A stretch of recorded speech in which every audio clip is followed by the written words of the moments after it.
Assalamualaikum warahmatullahi wabarakatuh. Sahabat, kembali berjumpa dengan saya, Bedi Safaat.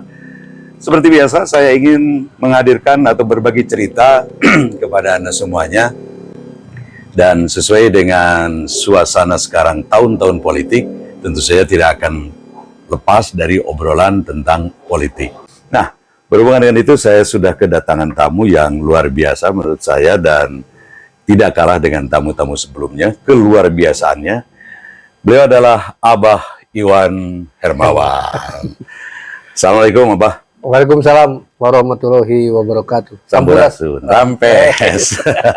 Ini beliau adalah seorang guru yang juga inisiator GPG ya, Bah ya? Gerakan Pilih Guru. Gerakan Pilih Guru. Ini ngapain ini? Tiba-tiba memasuki tahun politik, Abah dan kawan-kawan membuat Gerakan Pilih Guru. Iya, Kang. Bahwa selama ini nasib guru ya yang ada khususnya di Indonesia tidak mengalami perbaikan nasibnya. Walaupun upaya ya untuk bagaimana mengupayakan nasib guru secara merata ya. Tapi karena sebagian memang sudah mendapatkan penghasilan yang bagus, tetapi sebagian besar masih kasihan lah, belum memenuhi kebutuhan hidupnya. Nah, maka perbaikannya seperti itu. Kita sudah berjuang berbagai cara dengan melakukan diskusi, dengan menulis, dengan protes di medsos, bahkan kita turun ke jalan, datang ke legislatif, datang ke DPRD, kota, provinsi, bahkan ke DPR RI. Tetapi hasilnya tidak memuaskan gitu. Saya pikir ini dengan kawan-kawan coba berdiskusi apa ini penyebabnya. Ternyata persoalannya di kebijakan. Jadi kebijakan dari legislatif itu sendiri dan sebagian besar dari anggota legislatif khususnya yang menangani pendidikan tidak berlatar belakang pendidik. Tidak berlatar dari pendidik, mereka dari berbagai profesi, tetapi dari pendidik itu sedikit sekali gitu. Karena di negeri kita dari dulu ya sejak zaman Orde Baru guru mah ngajar sekolah politikan ya. Gitu. Ya dampaknya para dosen, para guru ya enggan untuk jadi politisi ya, yang akhirnya ya seperti ini. Maka kita berpikir bagaimana caranya agar aspirasi para guru, masyarakat berkaitan dengan pendidikan itu bisa diterima oleh kawan-kawan di legislatif untuk dilanjutkan ke eksekutif. Maka anggota-anggota legislatifnya harus berasal dari pendidik. Dan tidak perlu guru, yang pendidik, dosen, orang yang bekerja di yayasan, atau aktivis pendidikan yang sangat mengerti pendidikan untuk duduk di situ. Nah, untuk duduk di legislatif ini, Kang Beni, maka perlu ada anggota DPR, DPRD, kota, provinsi, dan pusat DPR RI yang berlatar belakang guru. Nah, yang selama ini dirasakan kurang. Mudah-mudahan ketika mereka sudah duduk di legislatif, nah mengurangi beban lah. Saya dari tahun 2000 jadi ketua pagi nggak ganti-ganti gitu perjuangan ini. Tapi hasilnya juga gitu-gitu saja. Mudah-mudahan dengan mereka duduk di legislatif, para guru ini, maka aspirasi kami, kepentingan masyarakat terakomodir. Nah, sebentar Abah. Barusan Abah menyebut FAGI, Forum Aksi Guru Indonesia. Nah, Abah ini termasuk salah satu anggota FAGI, Forum Aksi Guru Indonesia, bahkan ketua FAGI ya. Ketua ya. Ketua di Jawa Barat. Di Jawa Barat. Sebetulnya apa sih yang diperjuangkan oleh guru ini? Ya, kami di pagi sendirilah. Ada dua hal yang misi kami yang kita lakukan. Yang pertama, setidaknya ada 3 hal untuk guru. Kita memperjuangkan nasib berkaitan dengan kesejahteraan guru. Betul. Yang kedua tentunya kita ingin meningkatkan SDM guru. Yang paling penting yang ketiga, melakukan advokasi terhadap guru. Nah, ini advokasi terhadap guru ini yang memang jarang dilakukan karena di berbagai daerah guru mendapatkan intimidasi.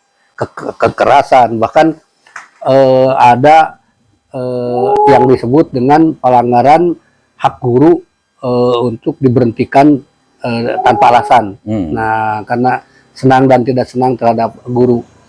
Nah, jadi ini konsen kita di 3 hal.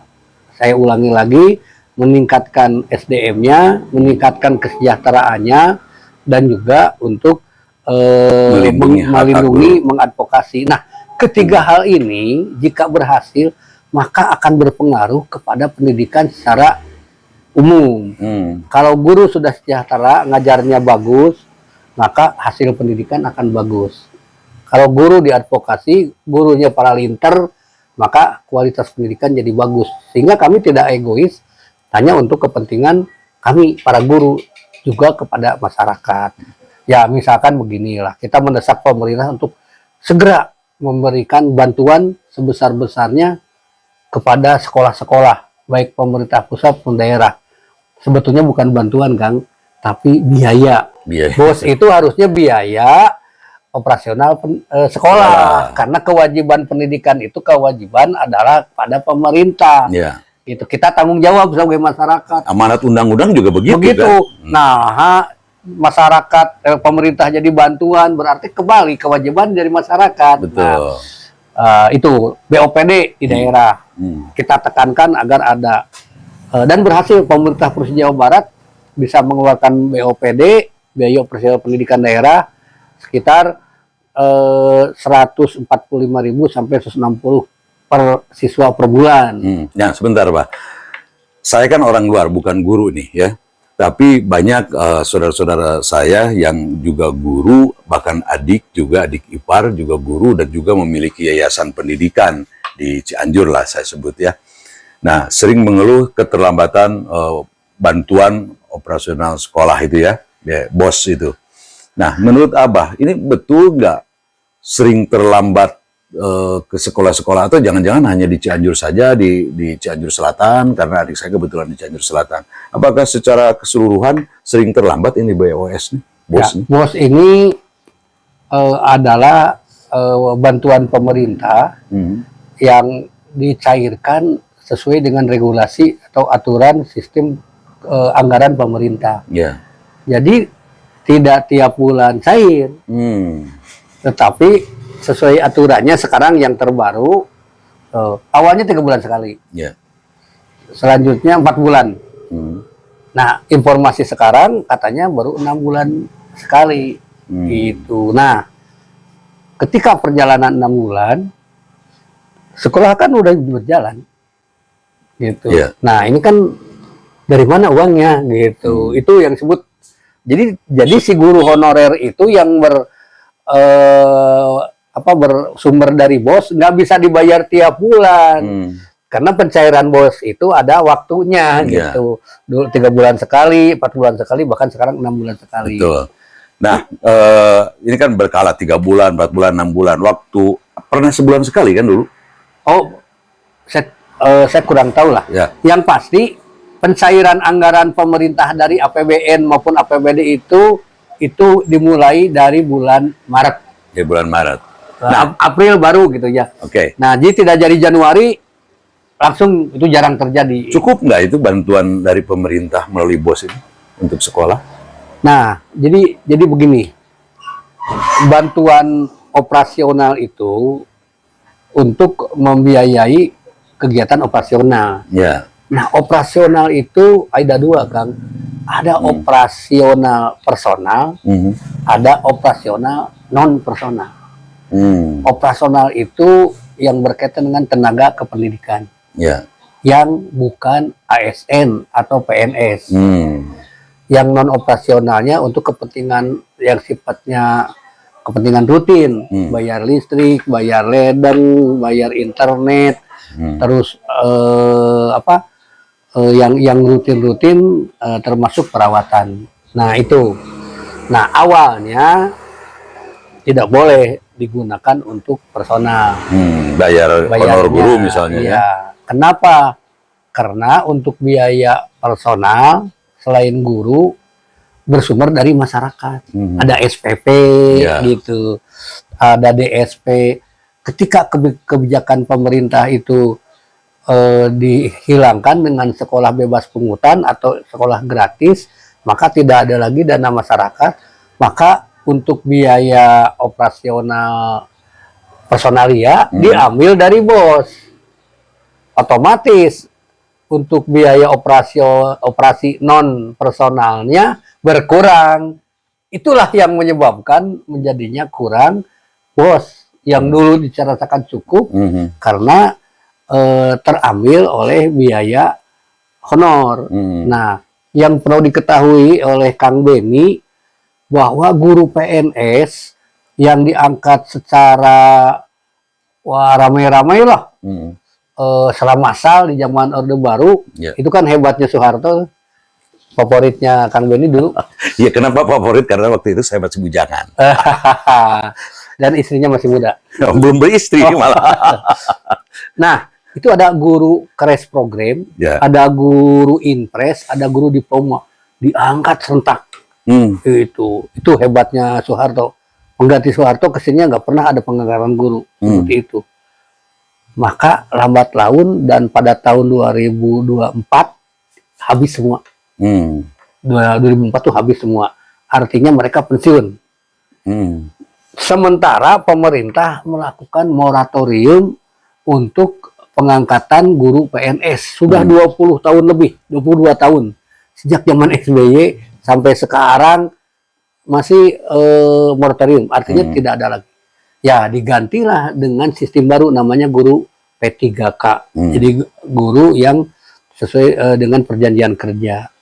Dan itu gajinya tidak sebesar guru PNS. Nah, awalnya P3K ini suatu program yang bagus dari pemerintah pusat, mantap kan, untuk mengganti. Ternyata belakangan gajinya dibebankan kepada APBD, kota kabupaten atau provinsi.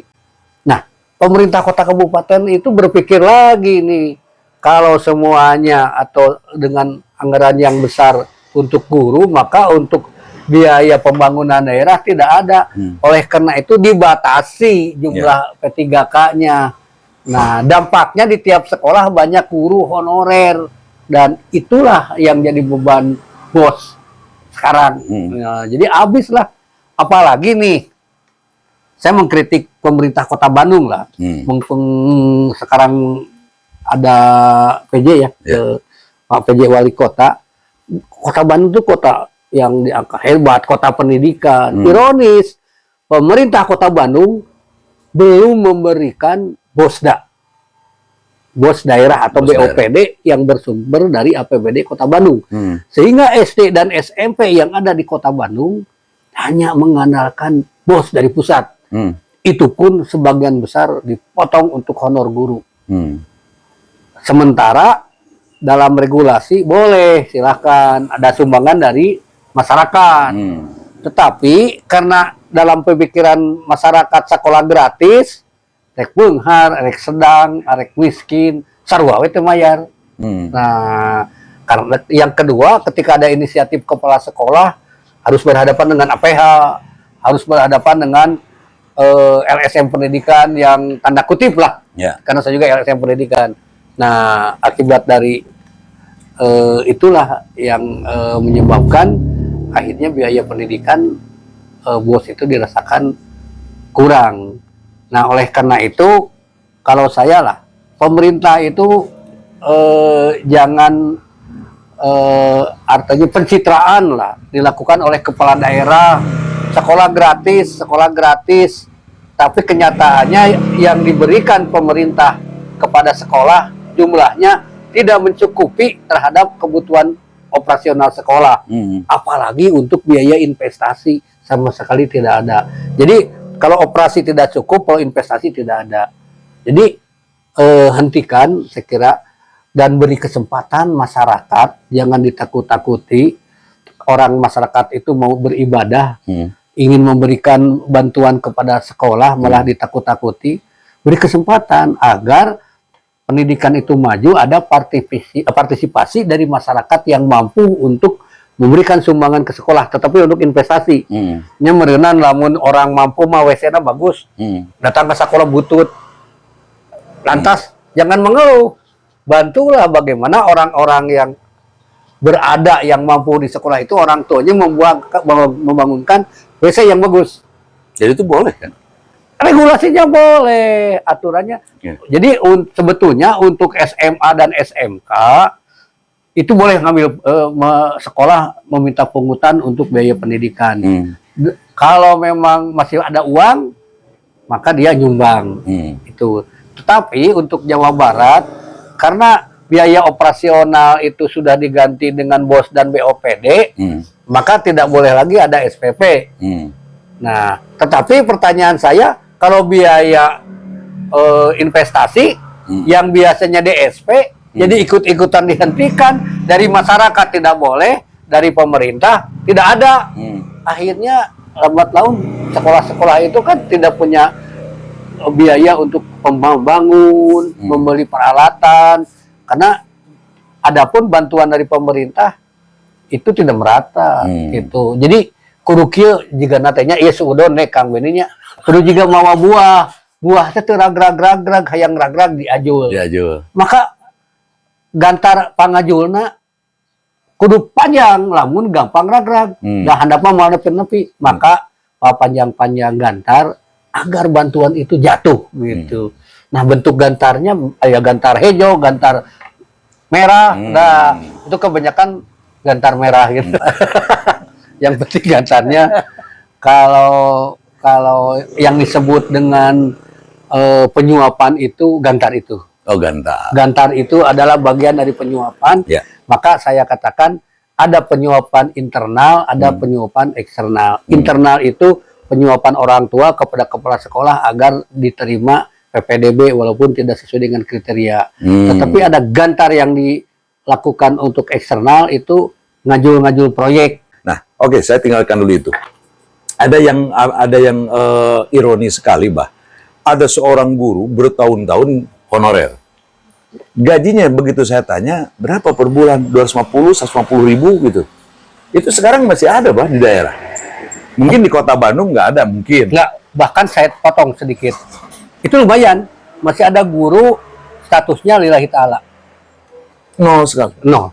Tidak ada gajinya. Dia seorang sarjana pendidikan, lulusan LPTK, nggak punya pekerjaan, daripada digaji 100 ribu, tetapi yang penting dia sarjana bisa mengabdi kepada masyarakat, nggak digaji pun nggak jadi masalah.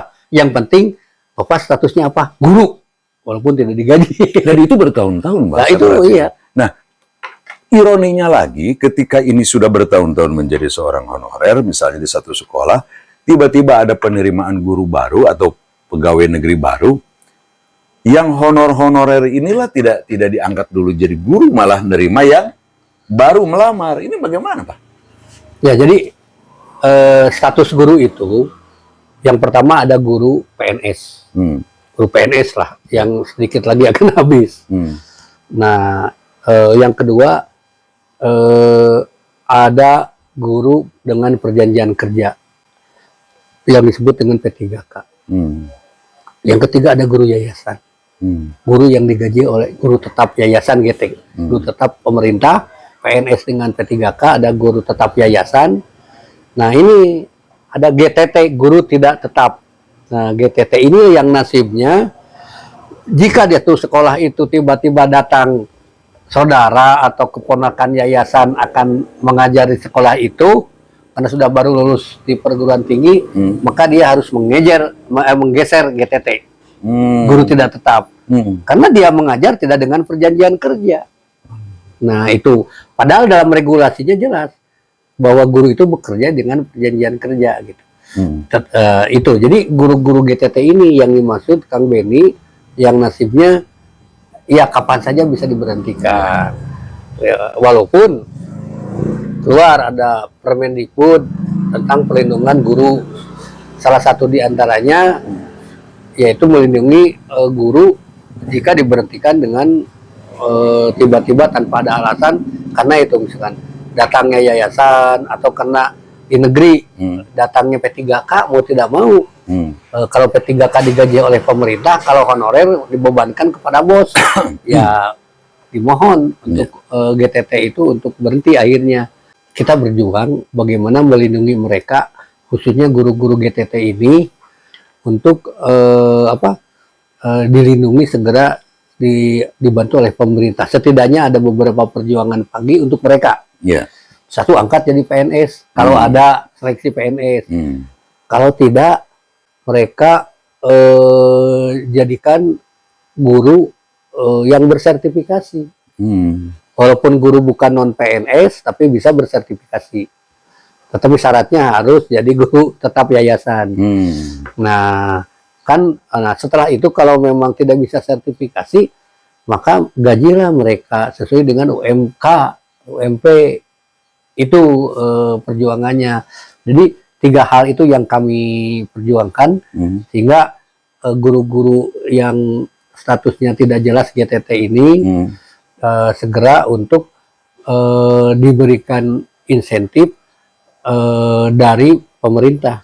Jika memang dari yayasan masih belum mencapai UMP atau UMK, maka kekurangannya dibantu oleh pemerintah. Ya. Jika sekolah swasta itu sudah bagus, ya nggak usah. Karena yang namanya sekolah swasta itu ada sekolah elit, ada sekolah alit. Sekolah kecil. Siswanya sedikit, sumber pendanaannya sedikit. Nah, yang alit ini yang harus dibantu gaji-gajinya oleh pemerintah. Yang sudah elit nggak usah gitu. Jadi sekarang kembali lagi ke BOS. Sudah tepatkah BOS ini? Atau ada perlu evaluasi? Ya, kalau berdasarkan rencana pemerintah tahun ini sudah tidak boleh lagi ada honorer di sekolah.